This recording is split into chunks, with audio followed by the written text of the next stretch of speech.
Hi, I'm Eric Gimbal, ericgimbal.com, and at last, I'm going to do a review of my OMD, my Olympus OMD E5 Mark II. Many people have asked me to do a review about it. I said that a few months ago I left Canon to go to Olympus, and many people asked me my impression. I said I would do a review when I would know better the camera, to give some extra information that I normally don't give for other cameras that I just test. This one I use it on a daily basis. So please don't forget to subscribe to my YouTube channel, youtube.com/ericgimbal. If you have any question, you can send me an email to info@ericgimbal.com, my website ericgimbal.com, my Facebook, facebook.com/ericgimbalphoto, and I'll give some more information at the end. Okay, thank you very much to Claudia, who is here today to manage her camera. She's going to move the zoom now, so we know she's hey. Hi, as you see, she's saying hi to us. Okay, so she's going to change the zoom, and also we can change a bit the framing, so this way I think the videos will be a bit more dynamic than other time. Okay, so first I'm going to give you all the features of this camera, well, the main features of this camera, and after we'll give you my impression. If you need some more information, I recommend you to the Olympus website, check the official information about the camera, as I will not give all the details, but most details. So I'm going to give you a list of features. The resolution is 16 megapixels. You can extend it to 40 megapixels or 64 in RAW.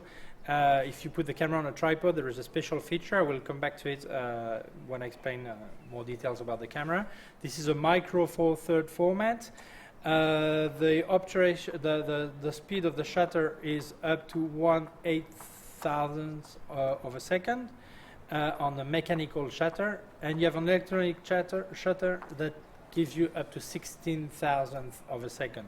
You also have the bulb option of up to 30 minutes. It also has video, full HD video with up to 77 megabytes per second. You have a supersonic waves filter for cleaning the sensor. I remind that Olympus was the first brand to make auto cleaning sensors, cleaning system, and about 10 years ago. And I think this is the best system, and it really works perfect. You can change the diopters, -4 up to +2 diopters. You have image stabilization on 5 axes. For me, I will take my impression is that I must say it is on in-body stabilization. So it means that even if you use old lenses, non-Olympus lenses, manual lenses, whatever lens, you have a very good stabilization. It's not the case of other make like Fuji or Panasonic that need stabilized lenses. There is no stabilization in the body. In this case, yes, there is an in-body stabilization. The autofocus is 18:1 dots. You can do up to 10 images per second, which is really amazing. Many top-of-the-range reflex cameras don't even give you this. You have no internal flash. If you look at here, by the way, it exists in 2 colors, in silver and also in black. There is a titanium version, special edition, but I mean the main options are silver or black. I've got both. Claudia is using one for recording, which is the silver one, and here I've got the black one. You don't have internal flash, but Olympus give you a small external flash. This is really small flash, but the good thing, you can even you can rotate it if you want to bounce the flash. So it's great for a small help. Obviously, it's not the same as a real Cobra flash, but I think it is really good. I think other make that give you cameras without flashes, inside flash, like the Pro 2 by Fujifilm, or even the Canon 5D Mark III, they don't have any flash inside. They could think of giving some small extra flash like this in the kit, not as optional, but really in the kit. I think would be good. Okay. You have Wi-Fi. It's very easy to use. When you switch on Wi-Fi, you have a QR logo here. You can take a picture of it with your mobile or your tablet, and then you get connected to the Wi-Fi. Otherwise, you can type the password and then get into the setup from your app. Okay. You have 24 scene modes that will help you do portrait, landscape, sport, all this. I don't use this feature, but for some people who are starting with photography, it may help them to have this. Like many cameras actually offer these options. Then you have artistic filters like pop art, soft focus, sepia, and else. Okay, so if you want to give an in-body filter to or look to your pictures, you can already do it in the picture, okay, in the camera without going to your computer.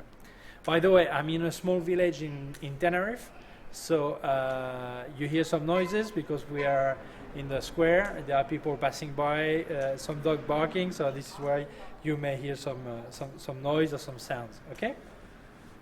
The flash, you can sync it to 250th of a second, or you can also do high sync if you are using an Olympus flash or compatible flash. Now, if the screen is large. It's a touchable screen, and you can also move it around all the way. Okay, close it. And this is a touchable screen. This is fantastic. If you can set it up to focus and make the picture, or just focus. But let's say I want focus and make the picture. I want to do it here. I do ding. It focuses and makes a picture on the fly. This is great when actually you do macro and you have some moving insect. Then you go ding, and then you get it straight away. Okay, it's a lot faster than doing this. Video part. It works in full HD with 24, 25, 30, 50, and 60 images per second. The same thing in HD, 24, 25, 30, 50, and 60 images per second. You have a maximum recording time of 29 minutes or 4 gigabyte file. Many people don't know why the cameras never do endless videos. Why does it stop on 12 minutes, on 29 minutes? It depends, no? Basically, some people think it is because of overheating sensor. And actually, it may be on some cameras, but the main reason is a tax problem. In some countries, photo cameras don't have the same tax as video cameras. So if it would be endless, then the tax would be different. This is why it automatically stopped after 12, 29, depends on which camera. This one is 29 minutes. But you don't even realize it does. It stops and creates a new file on the fly. It doesn't stop and says you cannot carry on, okay? So it's like a way to avoid the tax man, okay? But you know that your file won't be bigger than 4 gigabytes or 25 minutes, okay? It does time-lapse. You can do the time-lapse in 4K. Video does not do 4K, but time-lapse, you can do time-lapse in 4K and Full HD and in HD. And you can also apply some artistic filters to your time-lapse. You have stereo sound on the microphones. You have HDR option. You can actually do with the HDR, you can actually have two options, a soft one and a stronger one. This is not tone mapping, this is really HDR, okay? It's a high dynamic range. You have bracketing, you can do some bracketing on the exposure, on the ISO, on the HDR, and also on the autofocus. And I think this is brilliant, especially when you do macro photography to have this option. I will explain after, okay? You have live composite. I will also explain. This is when you want to do some long exposure picture. Lifetime, also for this. You have a quick menu, so you can actually access to all your the main setup from one button. It all appears on the screen. And you have also multi-exposure, so you can have like when you do some analogical picture, you can have 2 pictures that are overlay or 3. Okay, different options are possible. So now I will speak about what I like about the camera and what I don't like about the camera. For me, it's very hard to speak about the pro and the cons and to be objective, because when I decided to leave, to stop with Canon and go to another option, I looked at Sony, at Fujifilm, and Olympus. So if I decided for Olympus, it's just because I think for me this is the best tool. So obviously, it's hard to have some cons, but there are some cons, okay? And it's hard to not to be enthusiastic with this camera, because this is really, it offers features I really like, okay? So I will try to be as honest as possible, okay? But obviously understand that I really like this camera. I use it on a daily basis. So obviously for me, I will be more excited about the product that other I've tried and I discard as my daily view, okay? So let's start. The first thing I asked, when I wanted to be honest and think about it, I asked Claudia, because she also used the camera, but she uses less than me. So I asked her, what do you like about this camera? As the first thing she said, the size, the weight. It only weighs 469 grams with battery and card. And the size, it's really comfortable. Maybe someone with a big hand won't be too happy with it, but it exists on optional grip. But I think the size is really, really nice. And something she really liked too was the look. It looks retro. This is the black one. The silver one looks even more retro. And I think this is about what Fujifilm is looking with their Leica-like in their range of camera. Olympus just remake what they've made all their life, which is the OM1, the OM2, OM3, OM4, really look like these cameras that are digital now, but they are really nice camera to look at. What I really love is, like, these are camera you want to use them, you like to use them. Normally when I had the Canon Mark II, 5T Mark II, 5D Mark II and Mark III, I normally used only for professional use. And because it was too heavy, it was really, you have to carry all that all the time. But with this, no. Anywhere we go, we get the cameras, and if I get the kids at school, I stop and maybe I do some macro or whatever for me, not just for work, okay? Same thing, we go with Claudia somewhere and she uses it, we use both, we stop the car, look at something. I think this is a camera you like to use. And I think this is the best impression about the camera. It is a camera you really will love. I'm sure you will love it, okay? Then, the image quality, because obviously being a camera, we think about image quality. I think the image quality is really good, despite only 16 megapixels. But don't forget that years ago, people were really happy with the 5 megapixel camera, and this one with 16 megapixels is just 4 short of 5 short of what I had with my Canon, and I think this is more than enough for what I do, okay? And the image quality and the colors are great. It's true that the colors are basically doing the right white balance, but if I do automatic white balance, I guarantee I did not have that quality with my Canon what I get with this, okay? And what I really love about this camera is totally configurable, okay? You see all the buttons here. It says info, all this. You have some function button here, here, here, here. You can really configure everything. For example, the default configuration puts the aperture here and the speed here. Well, I didn't like that, because on my Canon I had the aperture here and I had the speed here, so I invert it. So I've got here the aperture and the speed here. You can even decide on which way you want to go. If it opens more this way, up this way, or down this way, or the other way around, okay? So this is really fully configurable.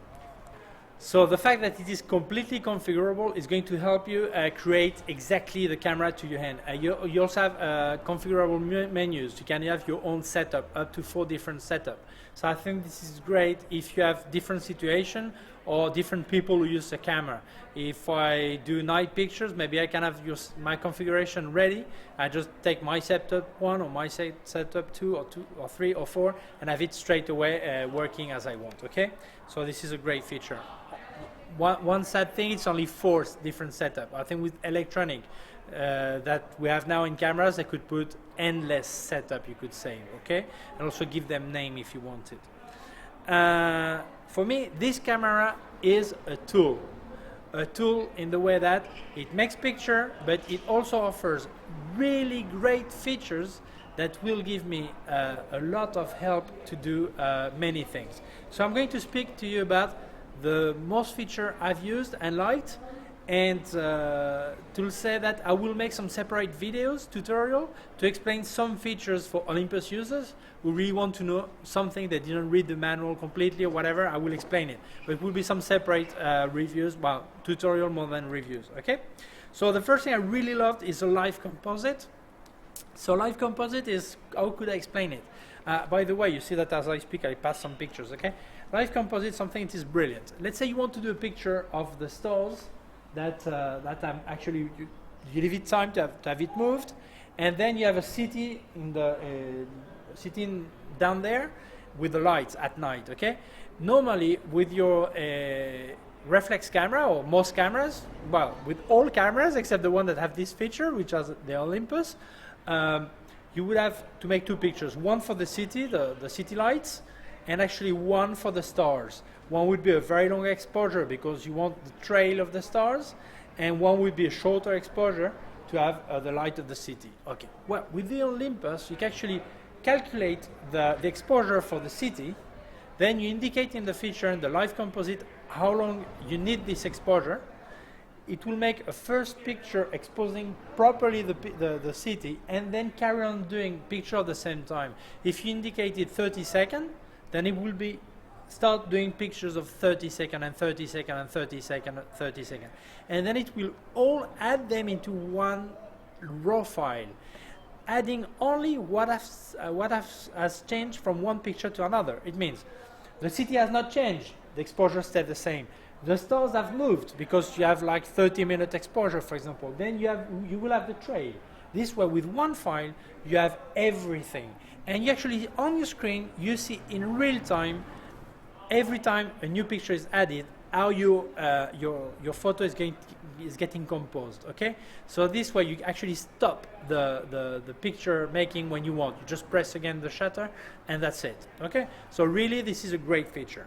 Then you have another feature I really love. This is focus bracketing.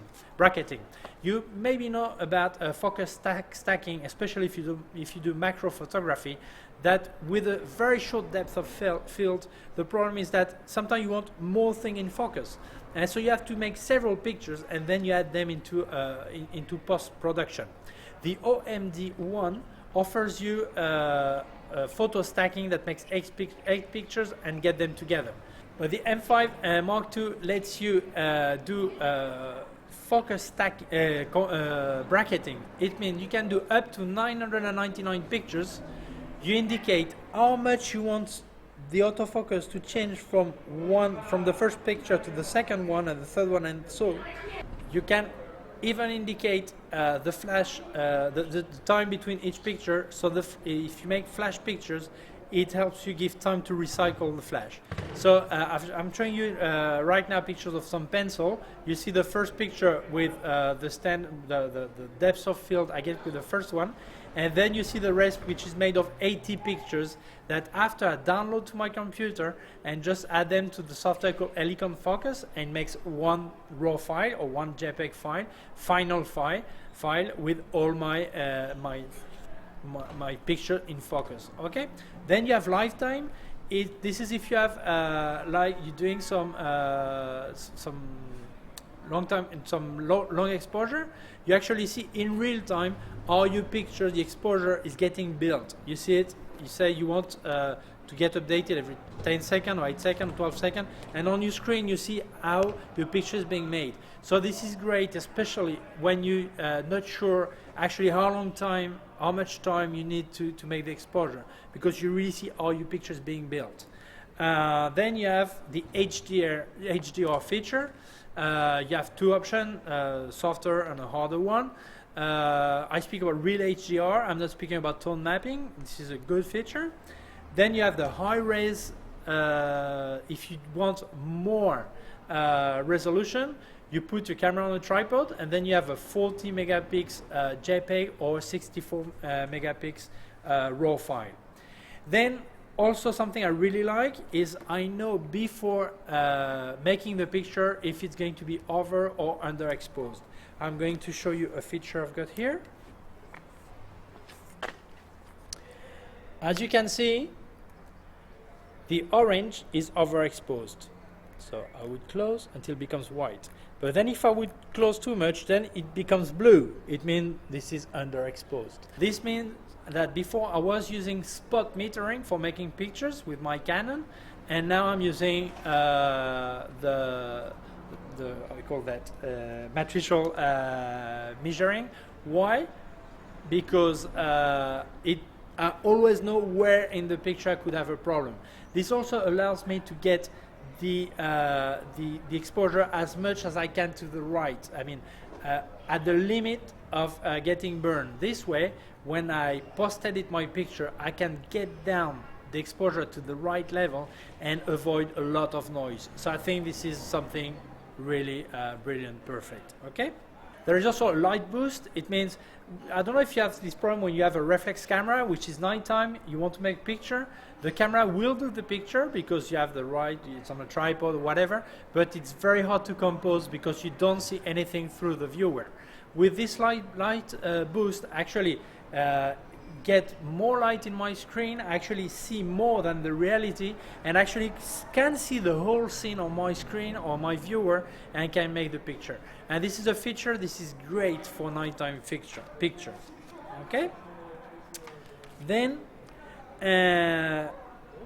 it's very easy to use, especially from the first minute until you want to use all the features. But from the start, it's not that complicated to use. It's really nice to get accommodated to it, to use it. It's quite easy, okay? The viewer is massive. You look at it, it's 100%, and it's really clear, and you really, the size is great. You have all the information in this. This is really, I really like it, really perfect, okay? So now, let's speak about the cons.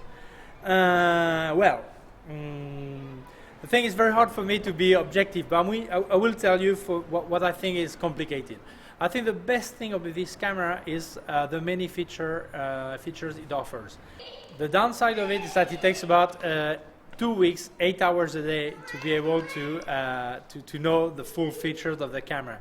So I think if you use it 1 hour every 2 weeks, then it will take you a year to know it. So always carry with you in your mobile or in your tablet the PDF file of the manual.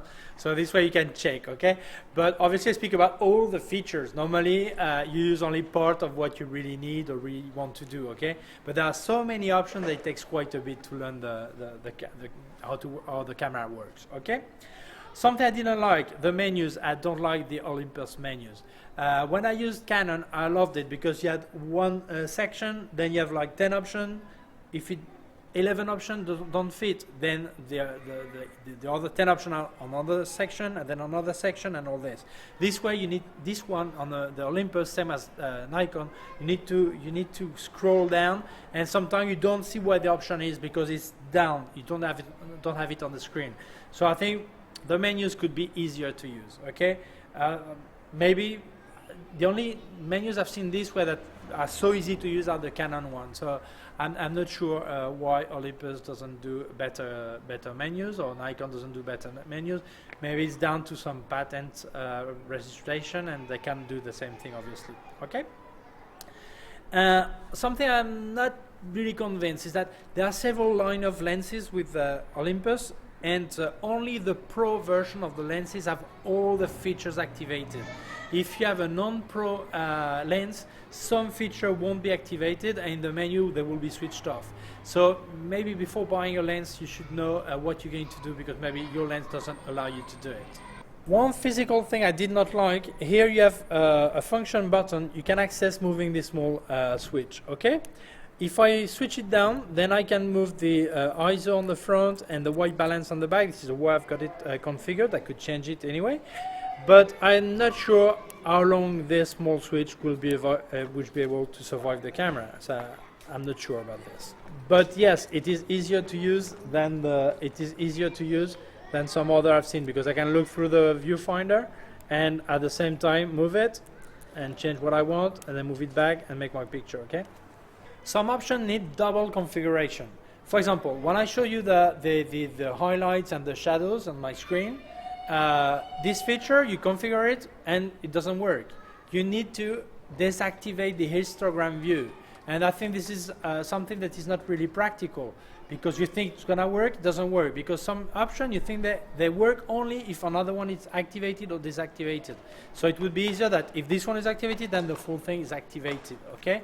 Although, what I say, you can actually touch the info button, and you have 3 optional views in your viewfinder or on your LCD screen, okay? The LCD screen is fully touchable, and move it and all this, okay? Other things that are not really logical. I've got the camera configured to do only raw picture, okay? So when I tried the high res at 40 megapixels on JPEG and 64 megapixels on RAW file, I switched on the option, I made the picture, and when I downloaded the pictures to the computer, they were in JPEG, not in RAW file. So, oh, that's strange. No, because when you activate this option, then you have to activate that it's JPEG plus RAW file. By default, it's just JPEG. So this is not logical. If I say I want RAW file, I obviously want RAW file for everything. So in that feature, give me maybe JPEG plus RAW file, but RAW file always. Okay, so this is not really, that does not convince me, okay? Convince me in the way that is not practical. Speaking about this 40 megapixels or 64 megapixels in RAW file high-res feature, you need to put the camera on a tripod. Then, as it uses the image stabilization system, it will move the sensor 1 pixel in different direction. So this way, half a pixel, it makes 8 pictures. It makes all it in one file, whether JPEG or RAW file, and then it gives you a high-resolution picture. What I've seen is that 60 megabyte picture, megapixel picture, interpolated with a software like Super Zoom, gives better sharpness than the 40 megapixel picture. So the feature by Olympus, yes, does give you more resolution, but no more quality. So I think that it would be better that I prefer not to use it. If I need a 40 megapixel picture, then what I do is I use the software. I don't use the internal feature. I know that Olympus spoke a lot about this feature, maybe to go against, to compete with the Nikon 810 with its 40 megapixels or 36, I can't remember. But I think this is not a feature I would consider for buying this camera. Obviously, I would use it to sell it, as does Olympus. I understand their point. But as a photographer, I don't think this feature is a key feature if you really need high resolution pictures, because then or you buy another camera or you just interpolate the native resolution pictures. Okay. Something I didn't like either is there is an idea that is not new to Olympus, but but many companies have it. Is here I've got a quick menu. I've got all my options. And as you can see, I switch on again, okay? If I want, for example, to activate, if I want to select the configuration of the autofocus, I can go here. If I want to select the way, well, several things I can touch directly. What I don't like about it, because it switches off straight away. If I wait a few seconds, then it switches off. So I think this is not practical, because let's say, normally people, there are so many options, they switch it on and they want to look before deciding, and then it's already switched off. So I don't like it. I think it would be better that it would be always on or more time on, okay? Maybe there is an option in the menu so I can change the time it switches on, but I didn't find it because the menu are really massive, okay? The options are too many options, okay? So I didn't find it. I've got the camera over 4 months now. There is Wi-Fi. It is really easy to use. There is a QR logo. You just take a picture with your tablet or your mobile phone and connect directly to the Olympus app on your mobile phone, or you can enter the password manually, okay? And the problem with this app, I like it because when you are in picture mode, you can use it as if it was your camera screen. You can touch where you want to make the picture, where you want to focus, and make the picture. When you're in video mode, the same thing. You make the video as you want. But then the problem is that if you're in manual mode, for example, and you want to make a video, it will not let you. You need to be in video mode. So I think that if someone wants to do advanced video, it won't work exactly as he wants, because it needs to be in video mode, not in manual mode, which would be ideal for that. Okay, so I'm not fully convinced by the app that come with a camera for your mobile phone. Okay, what else? The ISO. Many people will speak about mirrorless cameras give problem with very high ISO. I would say this one is okay up to 1600, 3200 ISO, but don't forget that the image stabilization is so good, then you can actually drop the speed a lot, up to 1 second, and even get some sharp images. Obviously not all 1 second images will be sharp because your subject may be moving, but at 1/8 of a second or 1/15 of a second, you should to nail your picture if it's steady picture, okay? If it's your side that would be moved. Obviously, if the subject is moving, that's more complicated, okay? But so obviously, the ISO, the high ISO noise is not much of a problem because you can work at lower ISO as you can drop the speed. Well, I was just about to speak about the battery life when Claudia told me, "Whoa, battery's flashing," and actually, it's very funny because I was going to say battery life is quite short compared to reflex cameras. This is true. This is given for 300 pictures. I can tell you that I've done always more than 300 pictures, and actually in video mode I'm finishing the English version. You see how long it is? Well, I've recorded on the same battery the French and the Spanish version first on the same battery. So it's true that it's maybe shorter than a reflex camera, but I must say that for me it's enough. But yes, it is shorter, okay? Especially if you think that a battery costs about the same price as a reflex camera battery, I mean top range reflex camera. So I think they could put something that lasts a bit longer. What else could I say? Well, not much more. Thank you for watching this review. It's a lot longer than any other reviews I've done, just because I know more of the cameras, I use these cameras, and I take more time. Many people ask me my real impression as a daily user about this camera, so these are my impression. Obviously, I selected this one because this is the one I like most for the feature, what it offers and everything. But it does not mean that would be okay for you, or it doesn't mean that other picture or the camera I didn't like would not be okay for someone else, obviously. Don't forget to, so what else? If you have any question, you can send me an email at info@ericgimbal.com. Don't forget to subscribe to my YouTube channel, youtube.com/ericgimbal. My website, Eric Gimbal. My email, just said it, info@ericgimbal.com. My Facebook, facebook.com/Eric Gimbal photo. My Instagram, eGimbal. My Twitter, Eric Gimbal. My Google++, Eric Gimbal. Thank you very much for watching it. Thank you very much to Claudia, who is waving goodbye with the Zoom right now.